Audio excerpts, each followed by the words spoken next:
Right now, India imports around 85% of its petroleum and half of its natural gas. That is tens of billions of dollars draining out of the national economy every single year to keep the lights on and the trucks running. Switching to renewable energy seems like the obvious fix, but massive segments of the economy cannot simply be plugged into a battery or wired to a solar panel. Heavy industries like steel manufacturing, oil refining, and global cargo shipping require extreme temperatures that batteries cannot generate. They require a physical fuel that burns. Until India finds a domestically produced zero-emission fuel that can combust at those temperatures, the import bill will keep bleeding the economy, and industrial carbon emissions will remain locked in. The chemistry is centuries old.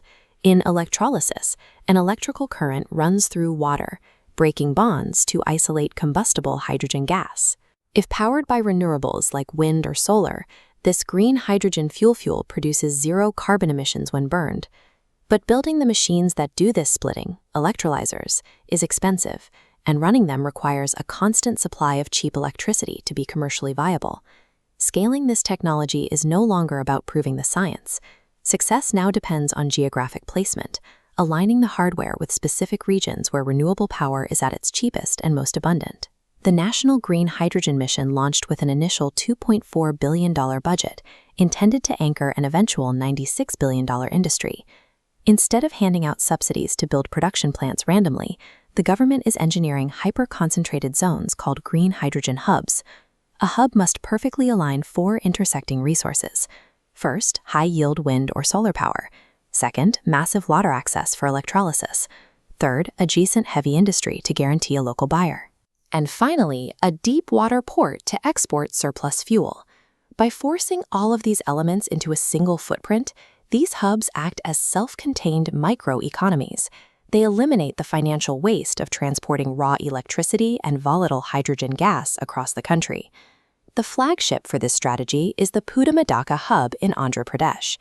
Backed by over $21 billion in planned investments, the facility is designed to tap into 20 gigawatts of renewable power to churn out 1,500 tons of hydrogen every day. Over on the west and south coasts, the government is physically retrofitting existing maritime infrastructure, linking high-volume hydrogen production directly to global shipping lanes. The infrastructure is useless without immediate demand. To prevent these hubs from failing early on, the government is locking in massive, guaranteed buyers before the concrete even dries. They have mandated that 13 domestic fertilizer plants purchase 724,000 tons of green ammonia, a hydrogen derivative. This single move forces an entire agricultural sector to adopt the new fuel and slashes reliance on imported materials.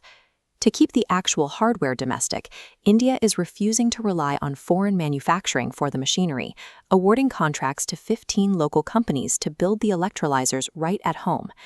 By engineering the physical hardware, the exact geographic locations, and the locked-in domestic buyers, India is forcing a fully functional supply chain into existence.